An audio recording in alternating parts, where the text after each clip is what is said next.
ଆଜିକା ସମୟରେ ଯଦି ଆପଣ ପ୍ରଧାନମନ୍ତ୍ରୀ ଆବାସ ଯୋଜନା ପାଇବା ପାଇଁ ଆବେଦନ ପ୍ରକ୍ରିୟାଟି ସମ୍ପାଦନ କରିସାରିଛନ୍ତି, ତାହେଲେ ଏହି ଭିଡ଼ିଓଟି ଆପଣମାନଙ୍କ ପାଇଁ ସ୍ୱତନ୍ତ୍ର ଅଟେ। ପ୍ରଧାନମନ୍ତ୍ରୀ ଆବେଦନ ପ୍ରକ୍ରିୟା ଆପଣ ଯଦି ଏପର୍ଯ୍ୟନ୍ତ କରିସାରିଛନ୍ତି, ତାହେଲେ ଆପଣମାନଙ୍କ ପାଇଁ ସରକାରଙ୍କ ତରଫରୁ ଗୋଟେ ବଡ଼ ଖବର ରହିଛି, ଯାହାକି ଆପଣମାନେ ନିହାତି ଏହି ଭିଡ଼ିଓଟିକୁ ଦେଖିବା ଦରକାର।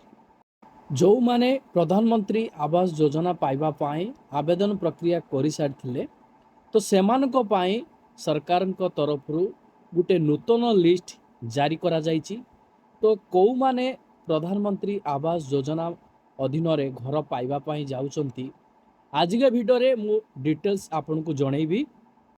ଆପଣମାନେ ଜାଣିଥିବେ ପ୍ରଧାନମନ୍ତ୍ରୀ ଆବାସ ଯୋଜନା ପାଇବା ପାଇଁ ପୂର୍ବ ସରକାର ଆପଣମାନଙ୍କୁ ଅଫଲାଇନ୍ ମାଧ୍ୟମରେ ଆବେଦନ ପ୍ରକ୍ରିୟାକୁ ସମ୍ପାଦନ କରିବା ପାଇଁ ପଦ୍ଧତି ଜାରି କରିଥିଲେ, କିନ୍ତୁ ନୂତନ ସରକାର ଆପଣମାନଙ୍କ ପାଇଁ ସେଲ୍ଫ ସର୍ଭେ ପ୍ରକ୍ରିୟା ମାଧ୍ୟମରେ ଆପଣମାନେ ଘର ପାଇବା ପାଇଁ ଆବେଦନ କରୁଛନ୍ତି। ତା ସହିତ ଆସୋସିଏଟ୍ ସର୍ଭେ ମଧ୍ୟ ସମ୍ପାଦନ କରିପାରୁଛନ୍ତି ପଞ୍ଚାୟତ ଅଫିସକୁ ଯାଇ। ମୋର ସବସ୍କ୍ରାଇବର ବନ୍ଧୁମାନେ କମେଣ୍ଟସ୍ କରିକି ଜଣାଇଥିଲେ ପ୍ରଧାନମନ୍ତ୍ରୀ ଆବାସ ଯୋଜନାରେ ଯେଉଁ ନୂଆ ଲିଷ୍ଟଟି ଆସିଛି, ଆପଣ ସେଥିପାଇଁ ଗୋଟିଏ ଭିଡ଼ିଓ ବନାନ୍ତୁ। ସେଥିପାଇଁ ଆପଣମାନଙ୍କ ପାଇଁ ମୁଁ ଗୋଟିଏ ଭିଡ଼ିଓ ନେଇ ଆସିଛି। ଏ ଲିଷ୍ଟ ଜରିଆରେ ଆପଣମାନଙ୍କୁ ସରକାର କ'ଣ ସବୁ ସୂଚନା ଦେଇଛନ୍ତି, କ'ଣ କରିବା ପାଇଁ ପଡ଼ିବ, ସେଥିପାଇଁ ଆପଣ ଭିଡ଼ିଓଟିକୁ ଆରମ୍ଭରୁ ଶେଷ ପର୍ଯ୍ୟନ୍ତ ଦେଖନ୍ତୁ ବିନା ସ୍କିପ୍ରେ, ଯାହାଫଳରେ ଆପଣ ଜାଣିପାରିବେ, ବୁଝିପାରିବେ। ପ୍ରଧାନମନ୍ତ୍ରୀ ଆବାସ ଯୋଜନା ଆବେଦନ କରିବାର ଶେଷ ତାରିଖ ଆଜି ଥିଲା, ମେ 15 ତାରିଖ ସରକାରଙ୍କ ତରଫରୁ ଜାରି କରାଯାଇଥିଲା। ଯଦି ଆପଣମାନେ ମେ 15 ତାରିଖରେ ଯଦି ଆବେଦନ କରିଛନ୍ତି, ଆପଣ ଅଧୈର୍ଯ୍ୟ ହେବାର କିଛି ଆବଶ୍ୟକତା ନାହିଁ। ମେ 15 ପୂର୍ବରୁ ଯଦି ଆପଣମାନେ ଆବେଦନ କରିଛନ୍ତି, ଆପଣ କୌଣସି ବ୍ୟସ୍ତ ବିବ୍ରତ ହେବାର ଆବଶ୍ୟକତା ନାହିଁ। କିନ୍ତୁ ଯେଉଁମାନେ ଆବେଦନ କଲେ ନାହିଁ, ତ ସେମାନଙ୍କ ପାଇଁ କ'ଣ ହେବ, ସେମାନେ ପୁନଃ ଆବେଦନ କରିପାରିବେ କି ନାହିଁ, ଏହାର ସମ୍ପୂର୍ଣ୍ଣ ତଥ୍ୟ ମୁଁ ଆପଣଙ୍କୁ ପ୍ରଦାନ କରିବି। ଦେଖନ୍ତୁ, ଆବାସ ଘର ପାଇବା ପାଇଁ ଆପଣମାନେ ଦୁଇଟି ପ୍ରଣାଳୀରେ ଆବେଦନ କରିପାରୁଥିଲେ। ଯେମିତି ଆପଣଙ୍କର ସେଲ୍ଫ ସର୍ଭେ ପ୍ରଣାଳୀ ରହିଛି, ତାପରେ ଆପଣମାନଙ୍କର ଗୋଟେ ଆସୋସିଏଟ୍ ସର୍ଭେ ପ୍ରଣାଳୀ ରହିଛି।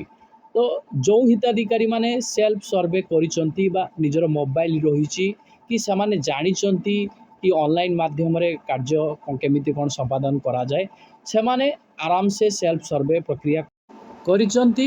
କିନ୍ତୁ ଯେଉଁମାନେ ଆସୋସିଏଟ୍ ସର୍ଭେ କରିଛନ୍ତି, ନିଜର ମୋବାଇଲ ନାହିଁ, ତ ସେଥିପାଇଁ ସେମାନେ ପଞ୍ଚାୟତ ଅଫିସକୁ ଯାଇ ପଞ୍ଚାୟତର ଯେଉଁ ଅଧିକାରୀ ଅଛନ୍ତି, ତ ସେମାନଙ୍କ ଦ୍ୱାରା ଆପଣ ଆବାସ ଘର ପାଇବା ପାଇଁ ଆସୋସିଏଟ୍ ସର୍ଭେ ଅର୍ଥାତ୍ ସେଠି ଆବେଦନ ପ୍ରକ୍ରିୟା ସମ୍ପାଦନ କରିଥିଲେ।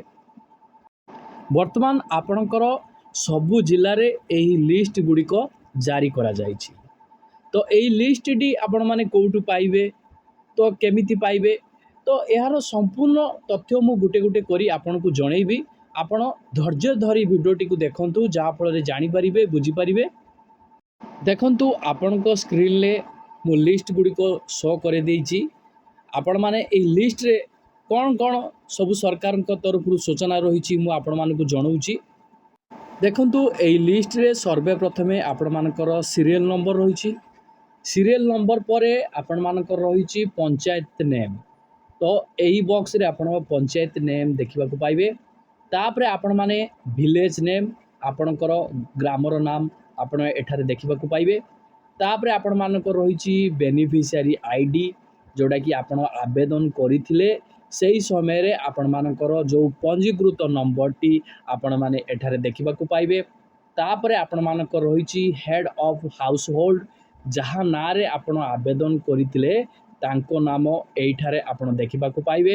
ତାପରେ ରହିଛି ଆପଣମାନଙ୍କର ବେନିଫିସିଆରୀ ନେମ୍, ଯିଏ ଘରଟିକୁ ପାଇବେ ତ ତାଙ୍କର ନାମ ଏଇ ବେନିଫିସିଆରୀରେ ରହିଛି। ତାପରେ ରହିଛି ଆପଣମାନଙ୍କର ଫାଦର ନେମ୍। ଯଦି ଆପଣ ଆବେଦନ କରିବା ସମୟରେ ଯଦି ବାପାଙ୍କ ନାମ ଦେଇଛନ୍ତି, ତାହେଲେ ବାପାଙ୍କ ନାମ ଏଠାରେ ଶୋ କରିବ। ଯଦି ସ୍ୱାମୀଙ୍କ ନାମ ଦେଇଛନ୍ତି, ତାହେଲେ ସ୍ୱାମୀଙ୍କ ନାମ ଶୋ କରିବ। ତାପରେ ରହିଛି ଆପଣମାନଙ୍କର ଜବ୍ କାର୍ଡ଼, ତ ଜବ୍ କାର୍ଡ଼ ନମ୍ବରଟି ଆପଣଙ୍କର ଏଇ ବକ୍ସରେ ଶୋ କରାଇବ।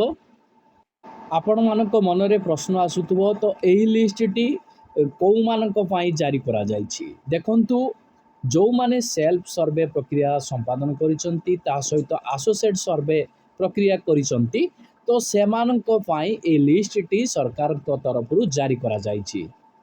आपनको एथि मध्यरे गोटे कथा जणैबी तो जो माने आवेदन करथिले बिना जॉब कार्ड रे तो सेमानकर जॉब कार्ड टी पळी आसी किंतु सेमानकर बिना जॉब कार्ड रे जेहेतु करथिले आवेदन सेमानकु घर मिलिबो कि नहीं तो आपनको मन रे प्रश्न आसुथुव। तो देखंतु तो जो माने योग्य हिताधिकारी अछंती तो सेमाने एसोसिएट माध्यम रे जदि सर्वे प्रक्रिया टी संपादन करिसंती कि सेमाने जॉब कार्ड टी को वर्तमान पेंडिंग अपलोड रे थिला जॉब कार्ड टी पळी आसिला परे वर्तमान पंचायत रो पीओ आपण मानकु कॉल करिकि डाकिबे आ डाकिकि आपण मानकर जो नूतन जॉब कार्ड टी आसी आपणकर आवेदन रे जो पेंडिंग थिला डॉक्यूमेंट टी अभाव थिला आपण मानकर सेही जॉब कार्ड टी अपलोड होई जिवो आपण टेंशन नबार किछि आवश्यकता नाही।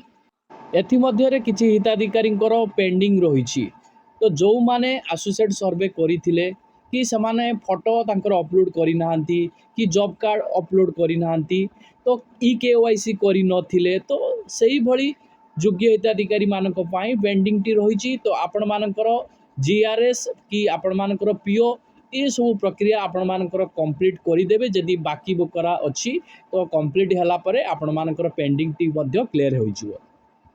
प्रधानमंत्री आवास घरर आवेदन प्रक्रिया आज शेष तारीख रही जदि आपण माने एबे सुधा आवेदन करि नाहंती संध्या सुधा आपण माने आवेदन करि नियंतु काहेकि ना आपण मानकर एई फेज रे जो माने आवेदन कले से माने घर पाई सारला परे आपण मानकर द्वितीय फेज रे पुनः जो माने आवेदन करि नाहंती से माने आवेदन करि परिबे एथिरे किछि टेंशन नाही। आपण भाबुथे जे शेष तारीख हमर सरी गला जे आमे आउ आवेदन करि परिबा नाही तो सेमिति किछि नुह किंतु आपण माने एई फेज रे आउ पाइबे नाही तो द्वितीय फेज रे जते बेले आपण मानकर केते आउ कोन घर बळिला तो सेई बळिला ऊपरे जो लिस्ट सरकार बाहर करिवे सेई लिस्ट ऊपरे पुणी आवेदन करिवे हिताधिकारी माने। एथि मध्यरे किछि हिताधिकारी को मनरे प्रश्न थिला तो जो मानक पाखरे जमी नाही से माने कोन प्रधानमंत्री आवास योजना आवेदन करि परिबे कि नाही तो आवेदन आपण करि परिबे किछि असुविधा नाही। जदि आपण मानकर जमी नाही घर करिया पाई तो आपण वसुंधरा योजना अंतर्गत आपण जमी पाई परिबे आपण माने आवेदन करंतु सेतिरे किछि असुविधा नाही आवेदन करिवारे। ता सहित आउ किछि लोकंकर प्रश्न थिला कि वर्तमान जो लिस्ट टी पंचायत रे जारी करा जायछि सबु जिला मानकरे तो सेही लिस्ट टी वर्तमान फाइनल की तो मु आपनको जणेबी ए लिस्ट टी वर्तमान फाइनल नुह तो परवर्ती लिस्ट टी जोडा आसीबो सेटा फाइनल तो एई लिस्ट रे वर्तमान आपण मानकर वेरिफिकेशन प्रक्रिया टी चलिबो। वेरिफिकेशन प्रक्रिया केमिति चलिबो ना आपण जा नारे आवेदन करिसंती से प्रकृत रे योग्य कि योग्य नुहंती आपण जो तथ्य देइचंती आपण जो फोटो अपलोड करिसंती आपण जो जॉब कार्ड देइचंती यार वेरिफिकेशन प्रक्रिया वर्तमान चलिबो। वेरिफिकेशन प्रक्रिया समाप्ति परे आपण मानकर फाइनल लिस्ट आसिला परे आपण मानकर वर्क ऑर्डर आसीबो।